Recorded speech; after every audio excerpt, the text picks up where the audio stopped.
Hello students, आज हम पढ़ेंगे क्लास 10th का चैप्टर 2 जो कि है एसिड, बेसिस एंड सॉल्ट्स। तो आज हम सबसे पहले स्टार्ट करते हैं एसिड्स क्या होते हैं और बेसिस क्या होते हैं। हम इन्हें कंपैरेटिव फॉर्म में पढ़ेंगे जिससे हमें आगे दिक्कत ना हो। तो सबसे पहले देखते हैं एसिड्स क्या होते हैं। बेसिकली एसिड्स क्या होते हैं, जो कि H+ आयंस रिलीज करते हैं जब भी हम इन्हें वाटर में डालते हैं या एक्वस सोल्यूशन में डालते हैं। एक्वस सोल्यूशन वही वाटर ही हो गया। तो जब भी हम इन्हें एक्वस सोल्यूशन में लेते हैं तो ये क्या रिलीज करते हैं, H+ आयंस रिलीज करते हैं। H+ आयंस ओनली कैटायन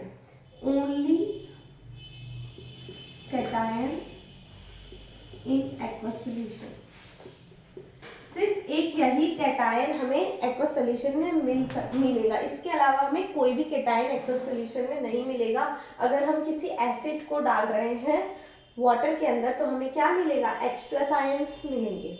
तो ये हुआ एसिड, इन्हें हम कहते हैं एसिड जो H+ आयन रिलीज करते हैं। अब बेसिस क्या होते हैं, बेसिस वो होते हैं जो H+ आयन नहीं रिलीज करते। क्या रिलीज करते हैं, OH- आयंस रिलीज करते हैं। OH- आयंस रिलीज करते हैं इन एक्वस सोल्यूशन। उन्हें हम क्या कहते हैं, बेस कहते हैं। ठीक है, अब इसकी कुछ फिजिकल प्रॉपर्टी की बात कर लेते हैं। फिजिकल प्रॉपर्टी की बात करेंगे तो एसिड जो होता है वो होता है सॉर इन टेस्ट। कैसा होता है, सॉर इन टेस्ट। सॉर मतलब खट्टा, खट्टा होता है टेस्ट के अंदर। बेस कैसा होता है, बीटर इन टेस्ट, बीटर इन टेस्ट। बेस कैसा होता है, बिटर इन टेस्ट होता है। कैसा होता है, कड़वा होता है। और क्या प्रॉपर्टीज है इसकी, एसिड्स जो होते हैं वो कोरोसिव इन नेचर होते हैं। क्या होते हैं, कोरोसिव इन नेचर।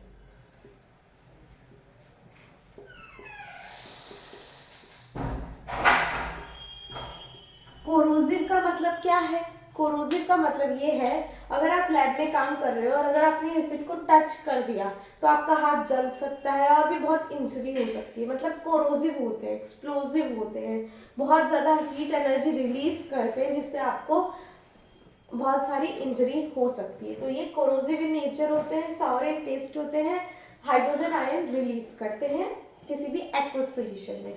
बेसिस क्या होते हैं, OH आयन रिलीज करते हैं, बिटर इन टेस्ट होते हैं। अब दोनों के एक बार एग्जाम्पल देख लेते हैं। बेसिस का एग्जाम्पल है NaOH, KOH, sodium hydroxide, potassium hydroxide, और भी बहुत होंगे। और एसिड का एग्जाम्पल है HCl, H2SO4। ये हो गई कुछ कैरेक्टरिस्टिक प्रॉपर्टीज एसिड और बेसिस की। अब हम आगे बात करेंगे strong acid, strong bases, strong acid, strong bases या वीक एसिड, वीक बेसिस की। अब हम इनके डिवीजन करते हैं। तो दो तरीके के एसिड्स होते हैं, कौन कौन से, स्ट्रॉन्ग एसिड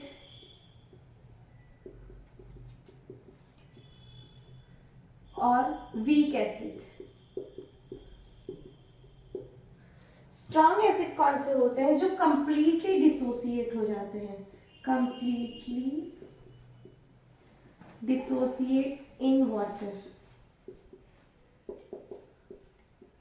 अब कंप्लीटली डिसोसिएट का मतलब क्या है, एग्जाम्पल लेते हैं। जैसे HCl है, उसको हमने वही एक्वस सॉल्यूशन में डाल दिया तो वो H+Cl- आयन में कन्वर्ट होगा। मान लीजिए यहाँ पे 100 HCl है तो 100 के 100 कन्वर्ट हो जाएंगे H+ आयन और Cl- आयन में। मतलब पूरा का पूरा कंप्लीट डिसोसिएशन हो जाता है आयनिक फॉर्म में। ये इस फॉर्म में एग्जिस्ट ही नहीं करेगा, कंप्लीटली डिसोसिएट हो जाएंगे आयंस में। तो स्ट्रॉन्ग एसिड के केस में हमें क्या मिलेंगे, सोल्यूशन में ओनली आयंस। क्या मिलेंगे, ओनली आयंस, ओनली आयंस। अगर आपसे कोई क्वेश्चन पूछता है कि HCl के एक्वस सोल्यूशन में हमें क्या मिलते हैं, ओनली आयंस, सिर्फ हमें आयंस मिलेंगे क्योंकि वो कंप्लीटली डिसोसिएट हो जाएंगे आयनिक फॉर्म में। अब वीक एसिड की बात करते हैं। वीक एसिड क्या होते हैं? जो पार्शियली डिसोसिएट्स होते हैं, पार्शियली डिसोसिएट्स, जो पूरे डिसोसिएट्स नहीं होते। इसके एग्जाम्पल है एसिटिक एसिड। अब इसको देख लेते हैं। एसिटिक एसिड है जैसे कि CH3COOH, जो कि कन्वर्ट होता है CH3COO minus plus H plus में। ये जो होता है, अगर इसके 100 मॉलिक्यूल है, अगर इसके 100 मॉलिक्यूल है तो सिर्फ और सिर्फ मान लीजिए ओनली 10 मॉलिक्यूल्स ही इसमें कन्वर्ट होंगे। 90 जो होंगे वो मॉलिक्यूलर फॉर्म में ही रह जाएंगे, मतलब पूरी तरीके से ये आयनिक फॉर्म में नहीं आ पाते हैं। तो उस चीज को हम कहते हैं वीक एसिड या कहते हैं पार्शियली डिसोसिएशन। तो पूरे के पूरे 100 कंपाउंड्स कन्वर्ट नहीं होते, सिर्फ कितने होते हैं? 10 ही होते हैं, और 90 किस में रह जाते हैं? मॉलिक्यूल की फॉर्म में ही रह जाते हैं। अगर कोई आपसे पूछे कि वीक एसिड में क्या क्या प्रेजेंट होते हैं, तो क्या क्या प्रेजेंट होता है? मॉलिक्यूल प्लस आयंस, मॉलिक्यूल भी प्रेजेंट होंगे और आयंस भी प्रेजेंट होंगे। ये आपसे एग्जाम्पल के फॉर्म में भी पूछ सकता है। जैसे फॉर एग्जाम्पल वो क्वेश्चन कर सकते हैं कि हाँ, HCl के अंदर हमें कौन से HCl के अंदर हमें क्या मिलेगा, HCl के एक्वा सॉल्यूशन में हमें क्या मिलेगा? तो हमें मिलेंगे सिर्फ आयंस। वो पूछ सकते हैं एसिडिक एसिड के एक्वा सॉल्यूशन में हमें क्या मिलेगा? तो आपको बताना है आयंस एंड मॉलिक्यूल्स। अब बात कर लेते हैं बेसिस की। बेसिस भी दो तरीके के होते हैं, strong base and weak base. इसमें भी वही, स्ट्रॉन्ग बेस वो होते हैं जो कंप्लीटली डिसोसिएट हो जाते हैं, कंप्लीटली डिसोसिएट्स, और वीक बेस वो होते हैं जो पार्शियली डिसोसिएट्स होते हैं, पार्शियली डिसोसिएट्स। अब कंप्लीटली डिसोसिएट्स का एग्जांपल ले लेते हैं NaOH, जो कि डिसोसिएट होकर क्या बनाता है? Na प्लस और OH माइनस आयन। तो ये पूरा का पूरा अगर 100 मॉलिक्यूल है तो वो 100 के 100 कन्वर्ट हो जाएंगे आयंस में। तो इसमें हमें क्या मिलेगा? इसमें हमें मिलेंगे सिर्फ आयंस। और एग्जांपल क्या है इसका? KOH हो सकता है।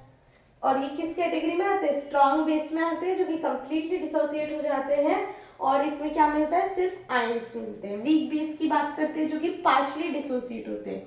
इसका एग्जांपल है NH4OH, ammonium hydroxide.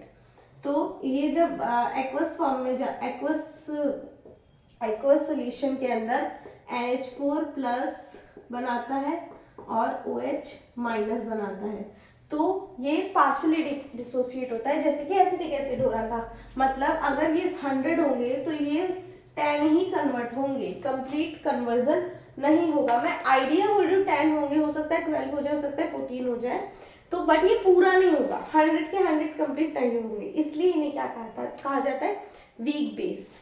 Weak base partially dissociation, strong base completely dissociation. Example है NaOH, KOH, उसका एग्जाम्पल है NH4OH।